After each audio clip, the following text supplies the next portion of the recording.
Welcome to Talk Across America. I'm Doug Miles, and we're here in beautiful Sarasota, Florida.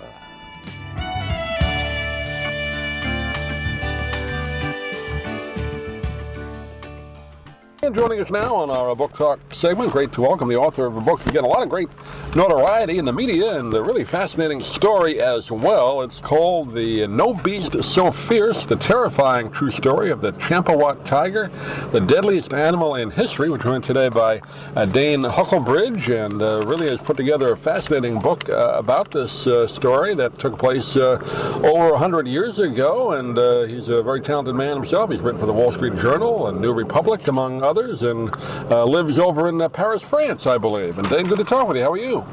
Doing good. Thanks for having me. Are you in Paris today, or are you in the States for a tour? I am actually in Paris. I am sitting in my apartment in gray, chilly Paris. Oh, great. Good to talk. A bit far away. Yeah, good to have a chance to chat with you. I saw, I got the New York Post delivered down here. It's my former hometown New York newspaper, and they had a nice write-up on the book this past Sunday, so that's got to make you feel good. Yeah, it's been exciting just reading reviews and getting the feedback, and it seems like people have been enjoying reading it, so yeah, it's a pleasure to hear. Yeah, I had a chance to read through the book myself a bit. I'm looking forward to really finishing it up. I didn't get a chance to do that yet, but boy, what a great story this is, and kind of an unusual story because it took place, like, as I said, early part of the 20th century. This is about a Royal Bengal tiger that actually killed more than 400 people, which I'm sure at any time that happens, that's big news, but boy, that was something.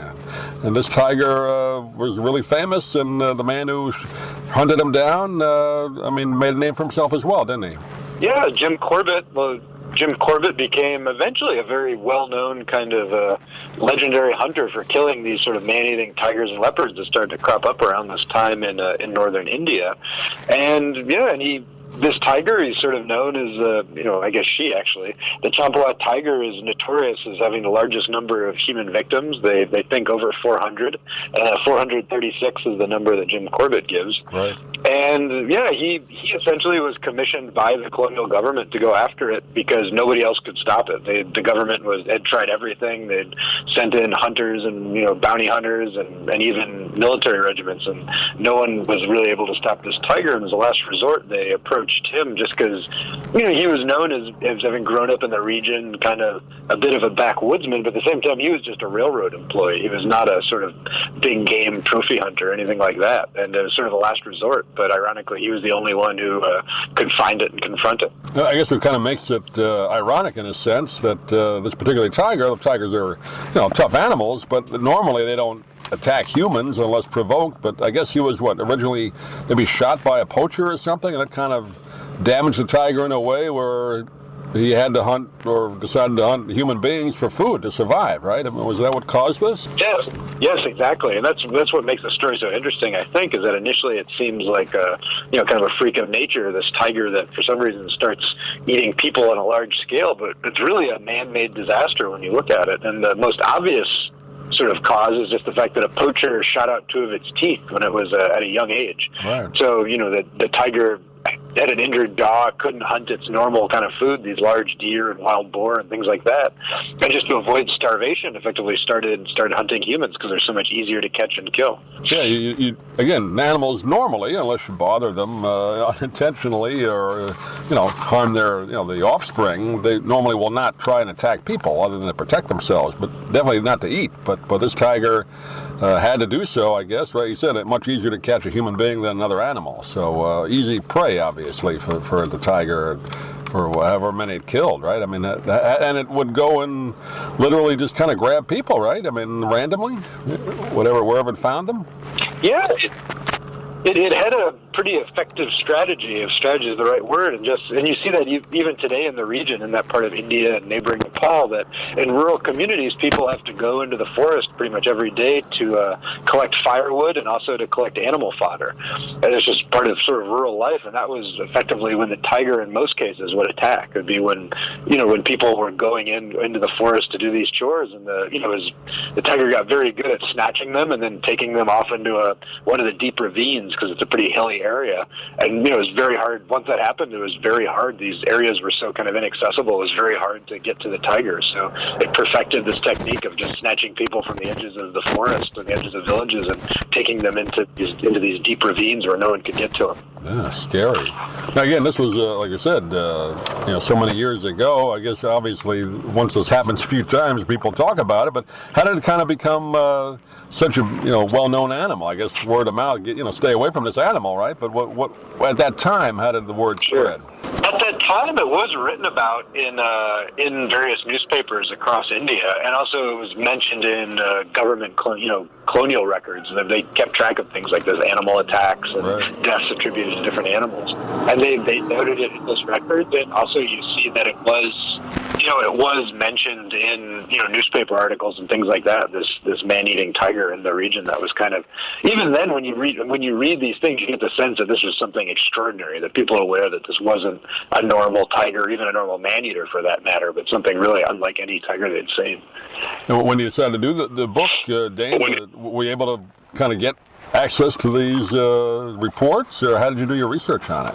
I did. Well, for sort of the archival research, there's a lot of reports came from like the British Archives, National Library, things like that. Lots of these old gazettes, which the colonial government kept these very detailed records for every year by region, and so you can go through and they report these things on on tiger attacks, on attacks by other animals, things like that, and. Also, there's a few newspaper articles, things like that, that talk about the tiger and the hunt for it. And then you have Jim Corbett's actual memoirs. He wrote pretty extensively about a number of his hunts, specifically about this one in one of his books. So those, when you combine all of it together, you get kind of more of a full picture of how it happened and how he succeeded in finally finding the tiger and confronting it. Yeah, and you really do a great job in the book, kind of almost a play-by-play of how Corbett tracked it down, and we won't give it away now, but I mean how he caught this tiger, and you get some interesting pictures in the book as well. I guess there's not too many of the tiger around. Oh, there is a taxidermy picture of the tiger, right? Is that the actual one? Yes. Yeah. Yes, there actually is an existing photo of the Champawat tiger's preserved head, which as to whether scary looking face on it, I'll tell you that. Yeah, I think it's sort of been lost to the ages as far as I can tell, but this picture still exists. And when you look at the taxidermied head of the tiger, you can see its missing teeth. One tooth is missing entirely, and the other is broken in half. Yeah. I mean, just the it's dead, but even the face it has on it, dead, is still pretty scary. So, amazing picture of it. But yeah. Well, it's a fascinating book. Again, we only have a few moments today to talk about it, but the book is called No Beast So Fierce. Again, the terrifying true story of the Champawat tiger, the deadliest animal in history, and the man who hunted him down and really saved, I'm sure, some people's lives in the process. And we've been talking with Dane Huckelbridge today. Dane, do you have a website you want to direct people to, get more information about the book? You can always go to my website, danehuckelbridge.com, or you can follow me Facebook, Twitter, Instagram, all of those. Or if you want to buy it, just go to Amazon and search for No Beast So Fierce. It'll be the one with a tiger on it. Or your local bookstore. That works too. Great. We also have a link on our website as well. Dane, pleasure talking to you. Great job on the book. I'm sure you'll have, I know you've written about different topics, so we'll look forward to the next time we have a chance to talk with you. But thanks for being with us today. Okay, thank you. I appreciate it.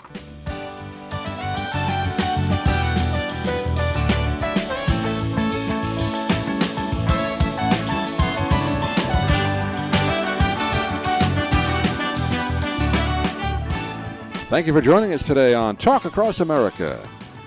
Please visit our website at dougmilesmedia.com for more great interviews and content. And if you're interested in any of the books we talk about on the program, please click the Amazon link on our website. It helps support the podcast. Thanks for listening. We'll see you again real soon here from beautiful Sarasota, Florida.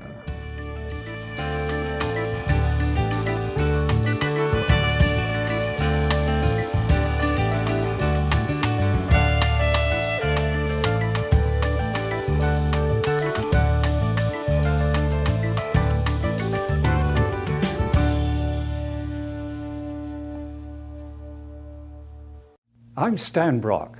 30 years ago, I formed Remote Area Medical to help people overseas. But then we found generations of families in America isolated by poverty from the health care they need. Together, we can take dental, vision, and medical help to 1 million adults and their kids, right here at home in the United States of America.